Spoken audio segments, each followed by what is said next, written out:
Okay, अब turn है हमारा पैसिव वॉइस। पैसिव वॉइस आपने टेंस सीखा, that is active voice. Passive voice that is called, we can say that object oriented sentences, जिसमें जिन प्रकार के वाक्यों में कर्म को प्रधानता दी जाती है, ऐसे वाक्यों को बनाने के लिए हम पैसिव वॉइस एक सेंटेंस फॉर्मेशन होता है।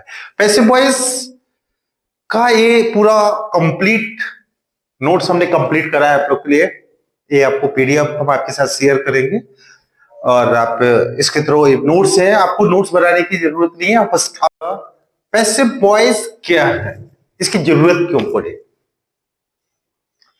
इसका ग्रामेटिक इंग्लिश ग्रामर में क्या रोल है, ये सारा डिस्कशन आज हम करने वाले हैं। इसको कैसे सीखेंगे? एक्चुअली होता क्या है, केवल अगर आपको बोलना हो तो आप एक सेंटेंस, एक फॉर्मेशन देख ले, टेंस सीख ले, वॉइस सीख ले, नरेशन सीख ले, क्या बट क्या है, हम लोग को लोगों की बात भी समझनी है, बुक्स भी पढ़नी है, आर्टिकल्स भी पढ़ने हैं, न्यूज़पेपर भी पढ़ना है, तो उसमें किस फॉर्मेट का यूज किया गया है, तो सारी चीज सीखने की रिक्वायरमेंट है।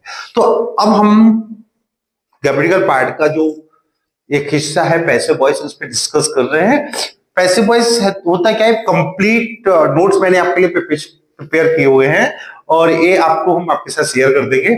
आपको केवल समझना है क्या है, और जो डाउट्स है वो हम बाद में डिस्कस करेंगे। आप समझिएगा कि what is the passive voice. आप देखिएगा, तो पैसिव वॉइस ऑब्जेक्ट, जिन वाक्यों में, जिन सेंटेंसेस में ऑब्जेक्ट का मेन रोल रहता है, अकॉर्डिंग टू ऑब्जेक्ट ही हम वर्ब का यूज करते हैं, that is called passive voice. Right? Passive voice क्या है कि ऐसे सेंटेंसेस जिनमें ऑब्जेक्ट का एक स्पेशल रोल रहता है, या ऑब्जेक्ट ओरिएंटेड सेंटेंस को ये पैसिव वॉइस कहते हैं। सिंपल सी लैंग्वेज में आप इसको समझ सकते हैं, ठीक है ना? तो पैसिव वॉइस क्या होता है कि that sentences have the play the an important role of object, it is called passive voice. Right ना? पैसिव वॉइस में सबसे पहले क्या होता है, ऑब्जेक्ट आएगा, हेल्पिंग वर्ब, वर्ब का फोर्थ फॉर्म, सॉरी वर्ब का थर्ड फॉर्म, देन ऑब्जेक्ट। अब देखिएगा, ऐसे अपन कहते हैं ना कि ठंडा मतलब, एक पहले एडवर्टीजमेंट आता था, ठंडा मतलब कोका कोला, तो सेम थिंग हम कह सकते हैं कि पैसिव वॉइस बोले तो वर्ब का थर्ड फॉर्म। तो कह सकते हैं कि पास्ट वर्ब, पैसिव वॉइस में हमेशा पास्ट पार्टिसिपल आता है, वर्ब का पास्ट पार्टिसिपल आता है। क्लियर ना? अब एक टेबल के फॉर्मेट में हम देखेंगे कि कौन कौन से टेंस का पैसिव वॉइस बनता है। देखिएगा, वो आपको इसके थ्रू देखेंगे हम। Voice conversion chart, present indefinite, past indefinite, future indefinite, present continuous, past continuous, present perfect, past perfect और फ्यूचर परफेक्ट। ये टोटल 8 टेंस का एक्टिव से पैसिव कन्वर्जन करते हैं। क्लियर? जैसे प्रेजेंट इंडेफिनिट या सिंपल प्रेजेंट को कहते हैं, सी राइट्स अ लेटर, इसका पैसिव वॉइस बनेगा a letter is written by her. अगर पास्ट इंडेफिनिट का है, he ate an apple and apple was eaten by him, तो हम देख पाएंगे ना कि ऑब्जेक्ट, इसमें जो एप्पल ऑब्जेक्ट है पहले ले लिया, उसके बाद हेल्पिंग वर्ब का थर्ड फॉर्म, देन सब्जेक्ट को इंटरचेंज किया। अब आगे सीखेंगे कि ही का हिम क्यों होगा। अभी इतना दिमाग नहीं लगाना, अभी फॉर्मेशन देखना है कि ये चेंज कैसे हो रहा है। लुक लाइक कैसे दिखेगा, एक्टिव में कैसे दिखेगा और पैसिव में कैसे दिखेगा। ये एक्टिव वाला पार्ट है और ये पैसिव वाला पार्ट है। मींस ये एक्टिव वाले एग्जांपल है, ये पैसिव वाले एग्जांपल है। हम देख पाएंगे कि प्रेजेंट, सिंपल प्रेजेंट, अगर प्रेजेंट इंडेफिनिट में, एक्टिव में ये फॉर्मेट होगा, देखिए सेंस दोनों का एक जैसा ही निकलेगा। चाहे वो एक्टिव में लिखे, सेंस तो वही होगा, बात तो वही होगा। मैं खाना खाया आता हूं या मेरे द्वारा खाना खाया जाता है, बात वही होगी, सेंस वही निकलेगा, बस एक लिखने का फॉर्मेट डिफरेंट हो सकता है। इसमें सब्जेक्ट पर कॉन्टेस्ट रहता है और इसमें ऑब्जेक्ट पर रहता है। मींस एक्टिव में सब्जेक्ट, ये सब्जेक्ट ओरिएंटेड होते हैं, ये ऑब्जेक्ट ओरिएंटेड होते हैं। तो आप इसको समझ पा रहे हैं कि फ्यूचर इंडेफिनिट, फ्यूचर परफेक्ट में he will have completed the task. तो ऑब्जेक्ट क्या है इसमें? तो the task will have been completed by us. Clear? तो इस चार्ट के थ्रू हमने देखा कि एक्टिव वॉइस क्या होता है और पैसिव वॉइस क्या होता है। ठीक है ना? अब कुछ बेसिक से रूल्स होते हैं। क्या रूल्स होते हैं? हम देख पा रहे हैं कि ये बेसिक से रूल्स हम आपको बताएंगे। ठीक है ना? Important rules of passive voice.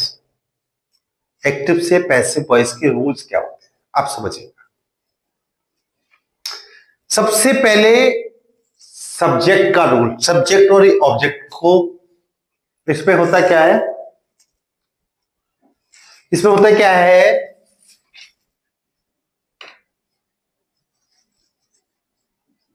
Subject और ऑब्जेक्ट आपस में इंटरचेंज हो जाते हैं। सब्जेक्ट और ऑब्जेक्ट आपस में इंटरचेंज हो जाते हैं। जो नाउन की बात करें, सब्जेक्ट और ऑब्जेक्ट बदलते हैं, प्रोनाउन भी बदलते हैं। पहले नाउन की बात करें, अगर हम रूल नंबर 1 अगर नाउन की बात करें तो सब्जेक्ट की जगह ऑब्जेक्ट आ जाएगा और ऑब्जेक्ट की जगह सब्जेक्ट चला जाएगा। अगर प्रोनाउन की बात करें, पर्सनल प्रोनाउन की अगर हम बात करें, तो एक्टिव से पैसिव में अगर सब्जेक्टिव केस में, देखिए होता क्या है, एक्टिव से पैसिव में सब्जेक्टिव केस ऑब्जेक्टिव केस में बदल जाता है, ऑब्जेक्टिव केस सब्जेक्टिव केस में बदल जाता है। मैं आपका अब प्रोनाउन का डिटेल में एक पूरा चैप्टर आपका क्लास है, उसको लीजिएगा, उसमें डिटेल में आप समझ जाएंगे। आपने जब ये पढ़ा है पार्ट्स ऑफ स्पीच वाला क्लास आपने लिया है, उसमें आपको पता ही होगा, और अगर नहीं पता है तो रिवाइंड करके पहले पार्ट्स ऑफ स्पीच पढ़िएगा। डायरेक्टली इस पर आप जंप करोगे तो ये समझ नहीं आएगा डियर। तो आई, अगर सब्जेक्ट की जगह आई है और पैसिव वॉइस हमें बनाना है, तो इंटरचेंज होगा पैसिव वॉइस में आई का मी और मी का आई, बी का अस का बी, यू का यू रहता है, चाहे वो सब्जेक्ट का प्लेस हो चाहे ऑब्जेक्टिव का प्लेस। ही का हिम, सी का हर, दे का देम, इट का इट ही रहता है। देखिए होगा क्या, मैं आपको बताता हूं कि आई प्ले क्रिकेट, तो क्रिकेट इज प्लेड बाय मी, आई का मी हो गया, तो ही टीच मी, ही टीच मी, तो होगा क्या कि ही का ही टीच मी, तो मी किस पे चेंज हो जाएगा? आई। ही टीच मी, तो I am taught by him, तो सब्जेक्ट का ऑब्जेक्ट चेंज हो जाता है। ओके, ये आपने देखा ना कि आई का मी, वी का अस, यू का यू, ही का हिम, सी का हर, दे का देम और इट का इट ही रहता है। ये अपोजिट भी हो जाएगा, बी है तो आई, वी अस का बी, यू का यू ही रहता है, हिम का ही, हर का सी, देम का दे और इट का इट ही रहता है। अब एग्जांपल के थ्रू समझेंगे। हाँ, थोड़ा सा अप करिए और करो, जाओ एग्जांपल सेट। हाँ देखिए, एक्टिव में सी हेल्प्स मी, देखा आपने एक्टिव में लिखा है सी हेल्प्स मी। अब इसका पैसे बनेगा, आई का क्या हो गया? मी, मी का क्या हो गया? आई, तो I am helped bye her. Clear? Hindi में मुझे उसकी मदद मिलती है, मुझे उसकी मदद मिलती है, या इधर आपने देखा सी हेल्प्स मी, वह मेरी मदद करती है या मुझे उसकी मदद मिलती है। ठीक है ना? तो ये तो हो गया, हमने देखा ना कि कहां से स्टार्ट करते हैं, हमने देखा कि सब्जेक्ट और ऑब्जेक्ट चेंज कैसे होता है। ये तो प्रोनाउन में हमने एक टेबल याद करनी पड़ेगी आपको, आई का भी, पर्सनल प्रोनाउन की अगर बात करें। नाउन में आपका प्लेस चेंज होता है, इसका फॉर्मेट चेंज नहीं होता, केवल प्लेस चेंज हो जाता है, सब्जेक्ट ऑब्जेक्ट की जगह पे चला जाता है और ऑब्जेक्ट सब्जेक्ट की जगह पे चला जाता है। क्लियर ना? ओके, अब हेल्पिंग वर्ब्स की बात करते हैं। According to tense, passive voice में हेल्पिंग वर्ब कौन कौन से टेंस में कौन सा हेल्पिंग वर्ब आता है? पैसिव वॉइस में helping verb plus be third. मैंने आपको पहले ही बताया था कि पैसिव वॉइस में वर्ब का थर्ड फॉर्म आएगा माय डियर फ्रेंड्स, हमेशा आता है। क्या आता है? वर्ब का थर्ड फॉर्म आता है। तो आपको इसमें कोई नियम, कुछ ज्यादा दिमाग लगाने की आवश्यकता नहीं है। No need to be memorize और क्रैमिंग एनीथिंग एल्स ना। आपको थोड़ा सा ये हेल्पिंग वर्ब याद रखना है। अगर देखिए एक्टिव से पैसिव बन रहा है, अगर एक्टिव टेंस प्रेजेंट इंडेफिनिट में है तो उसमें यूज होने वाली हेल्पिंग वर्ब क्या होगी? Is, are, am. क्लियर? अगर पास्ट इंडेफिनिट में है तो वाज वर, और फ्यूचर इंडेफिनिट में है तो विल बी। सर भी पुराना हो गया है, नया फॉर्मेट अगर हम बात करें तो क्या आएगा? Will be. क्लियर ना? Present perfect, the present perfect में क्या होगा? कंटिन्यूअस भी आता है, तो प्रेजेंट परफेक्ट हैज बीन या हैव बीन, सिंगुलर के लिए हैज बीन और प्लूरल के लिए हैव बीन। पास्ट परफेक्ट में हैड बीन ही आएगा और फ्यूचर परफेक्ट में विल हैव बीन आएगा। ठीक है ना? तो तीन बनते हैं इंडेफिनिट का और तीन बनेंगे आपका परफेक्ट का, और दो कंटिन्यूअस के बनेंगे। Present continuous is are am, extra लग जाएगा बीइंग, और पास्ट कंटिन्यूअस वाज वर क्या लग जाएगा? बीइंग लग जाएगा। ठीक है ना? तो ये आपको पहला नियम क्या याद रखना है? पहला नियम रखना है कि सब्जेक्ट टू ऑब्जेक्ट इंटरचेंज क्या होगा। दूसरा नियम ये क्या याद रखना है? आपको याद रखना है कि कौन से टेंस में क्या हेल्पिंग वर्ब आना है। Present indefinite is are am, present continuous is are am plus being, present perfect has, have plus being, has, have, being. Past indefinite was were, past continuous was were being, past perfect had been. अब आता है future indefinite will be. Future continuous का नहीं बनता, interchange नहीं होता। Future continuous का नहीं बनता, future perfect will have be. Clear? Okay dears, तो ये हेल्पिंग वर्ब आपको याद रखनी है, दिमाग में रखनी है। नोट्स आपके साथ हम शेयर कर देंगे। रूल नंबर 3 है कि हमेशा वर्ब का थर्ड फॉर्म यूज किया जाता है पैसिव वॉइस में। मैं पहले ही बता चुका हूं, जैसे फर्स्ट फॉर्म, बेस फॉर्म क्या है? Do, second form, third form. ऐसे आपको केवल थर्ड फॉर्म यूज करना है। जैसे आपने देखा एक एग्जांपल है, ही रोट अ लेटर। अभी पास्ट इंडेफिनिट है, अब तो पास्ट इंडेफिनिट का हेल्पिंग वर्ब क्या होगा? हमने देखा वाज वर, तो a letter was written by him, verb का थर्ड फॉर्म आ गया। राइट का क्या हो गया? रिटन हो गया। चलिए अब हम आगे देखते हैं कि हमें सब्जेक्ट से ऑब्जेक्ट आपस में इंटरचेंज करना है, तो सब्जेक्ट को हम ऐड करते हैं। तो ये रूल नंबर 4 पे आता है।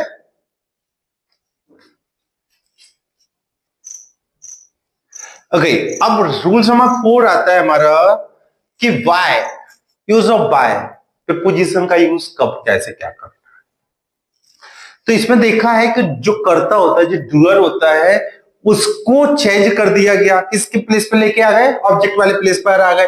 तो ऑब्जेक्ट वाले प्लेस पर उसको बाय से कनेक्ट करते हैं। जैसे मोहन ड्राइव द कार, तो car is driven by Mohan. तो जो सब्जेक्ट है उसको मेन वर्ब के बाद ऐड करना है, लेकिन मेन वर्ब के बाद आपको लगाना है बाय प्रीपोजिशन। अब आगे हम आपको बताएंगे कि किस कुछ ऐसे स्पेशल वर्ब्स होते हैं उनमें कुछ अलग अलग प्रीपोजिशंस लगते हैं, टू लगता है, अलग अलग लगते हैं, उसका हम आपको इसके बाद बताएंगे। अभी बाय कॉमन प्रीपोजिशन है, तो सब्जेक्ट्स को ऐड करने के लिए हम बाय प्रीपोजिशन का यूज कर देंगे।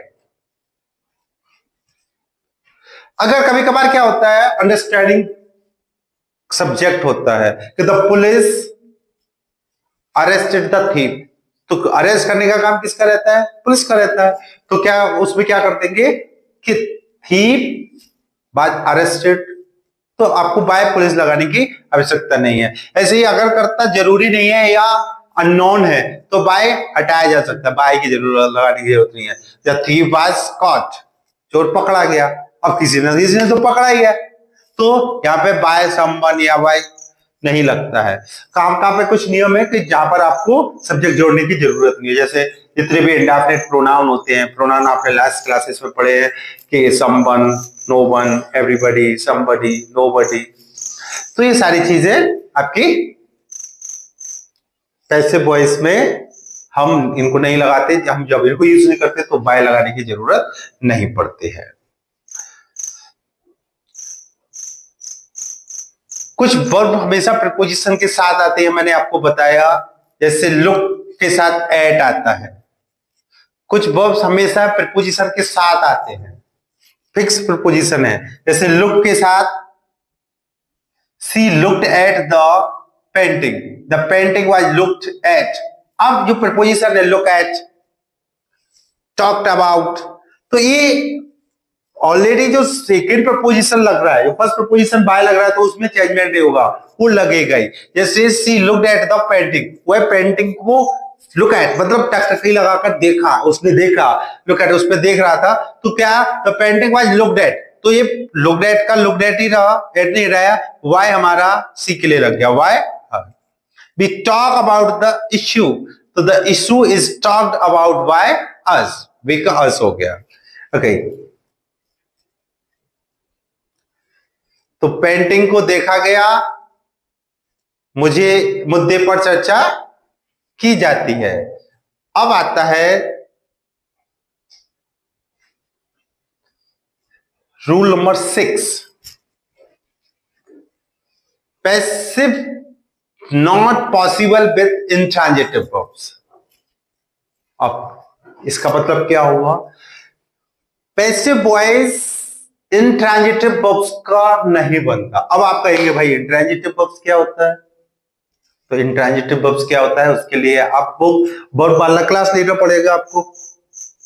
फिर भी मैं आपको यहां पर थोड़ा सा बता देता हूं that verbs have no need to object, it give the sense without an object, it is called intransitive verb। या यूं कहे बहुत सिंपल लैंग्वेज में मैं आपसे बताता हूं कि जिस वर्ब का ऑब्जेक्ट नहीं हो या ऑब्जेक्ट की जरूरत नहीं हो या उस सेंटेंस में ऑब्जेक्ट नहीं लिखा हो, ऐसे सेंटेंस का पैसिव वॉइस नहीं बनता है। क्या? Passive voice not possible with intransitive verb, ऐसे वर्ब जिनके बाद ऑब्जेक्ट नहीं आता उन्हें पैसिव वॉइस में नहीं बदला जा सकता। No passive voice, no passive voice possible, जैसे sleep, go, come, teach, pick, build. No possible और पॉसिबल, स्लीप का नहीं बनेगा, गो का नहीं बनेगा, कम का नहीं बनेगा, टीच का, मेक का, बिल्ड का बन जाएगा। Okay, he goes to school, क्या? ही गोज टू स्कूल, तो पॉसिबल नहीं है। शी टीच स्टूडेंट्स, तो students are taught by him. तो ये सिंपल सा चार्ट है। प्रोनाउन, द की रूल्स क्या होगा? Subject change to the object form, helping verb according to the tense, main verb always verb का third form, preposition remain unchanged, intransitive not use of passive voice, use of by to mention doer of the action. अब इसको चीज को समझिएगा, ये summary है आपका, आपको ये इतना चेंज रखना है। प्रोनाउन सब्जेक्ट फॉर्म में चेंज हो जाएगा, सब्जेक्ट का ऑब्जेक्ट, ऑब्जेक्ट का सब्जेक्ट हो जाएगा। हेल्पिंग वर्ब आपको एक चार्ट का हेल्पिंग वर्ब याद करना पड़ेगा, उसके हिसाब से हो जाएगा। मेन वर्ब ऑलवेज भी वर्ब का थर्ड फॉर्म आएगा, और प्रीपोजिशन रिमेन अनचेंज्ड। ज्यादातर प्रीपोजिशन अगर किसी वर्ब के साथ प्रीपोजिशन लगा है, फ्रेजल वर्ब्स है, तो उसको चेंज नहीं करना, वो वैसे ही वैसा रहेगा। इंट्रांजिटिव वर्ब्स का पैसिव वॉइस नहीं बनेगा, और यूज ऑफ बाय हमेशा डूअर को जोड़ने के लिए, सब्जेक्ट को ऐड करने के लिए हम बाय प्रपोजिशन का यूज करेंगे। Passive voice sentence making rules with types. Affirmative में कैसे बनाएंगे? Structure, object, helping verb, verb का थर्ड फॉर्म प्लस सब्जेक्ट। देखिए एक्सरसाइज करना आपका पार्ट है, एक्सप्लेन करना मेरा पार्ट है। देखिए प्रैक्टिस मेक्स परफेक्ट। जब तक आप प्रैक्टिस नहीं करेंगे आपके दिमाग में आएगा नहीं। आपने एक नियम रट लिए, नियम पढ़ लिए, नियम समझ लिए, लेकिन आपको प्रैक्टिस आपको करना होगा। देखिए अफर्मेटिव का एक्टिव वॉइस, उसको पैसिव वॉइस बनाना है तो ये फॉर्मेट आएगा। क्या आएगा? ऑब्जेक्ट आएगा, उसके बाद हेल्पिंग वर्ब आएगा, ठीक है ना, वर्ब का थर्ड फॉर्म आएगा, बाय आएगा, देन सब्जेक्ट आएगा, एक्टिव का सब्जेक्ट आएगा, ठीक है ना। जैसे ही राइट्स अ लेटर, तो a letter is written by him, present indefinite है, तो ऑब्जेक्ट क्या है? सबसे पहले क्या आएगा? ऑब्जेक्ट। तो ऑब्जेक्ट क्या है? A letter. Helping verb present indefinite में हेल्पिंग वर्ब इज आरएम होती है, लेटर सिंगुलर है तो इज आ जाएगा, written by him. Active, she sang a song, verb का सेकंड फॉर्म लगा है, पास्ट इंडेफिनिट है। अ सॉन्ग, पास्ट इंडेफिनिट का हेल्पिंग वर्ब क्या होता है? बाज, संग, बाय हर, ठीक है ना। ओके, तो ये एग्जांपल्स हैं। अब ऐसे ही अफर्मेटिव के बाद नेगेटिव होगा। नेगेटिव में क्या होगा? हेल्पिंग वर्ब के बाद नॉट का यूज कर दिया जाएगा। He does not write a letter is not written by him। ऐसे ही इंटरोगेटिव का भी हमारा स्ट्रक्चर होगा। इसमें क्या होगा? हेल्पिंग वर्ब सबसे पहले आ जाएगा, फिर ऑब्जेक्ट आ जाएगा, फिर हेल्पिंग वर्ब अगर दो भाग में है तो जैसे is being, are being, am being, has been, have been, तो है तो पहला वाला पार्ट कहां आ जाएगा? पहले आ जाएगा, उसके बाद ऑब्जेक्ट आएगा, सेकंड फॉर्म आएगा, सेकंड पार्ट आएगा, उसका बी फॉर्म आएगा, वर्ब का थर्ड फॉर्म अनचेंज्ड स्टैटिक रहता है, ठीक है ना। वी थर्ड, वर्ब का थर्ड फॉर्म आएगा, प्लस वाई तो आना ही है, उसके बाद सब्जेक्ट आ जाएगा। Did she write a letter, तो was a letter written by him. Does she sing a song, is a song sung by her। Okay, ऐसे ही नेगेटिव इंटरोगेटिव का फॉर्मेट होगा, तो क्या हो जाएगा? Helping verb, object, not, before, remaining part. ये आपका ये एग्जांपल के थ्रू आप समझ पा रहे हैं, ठीक है ना।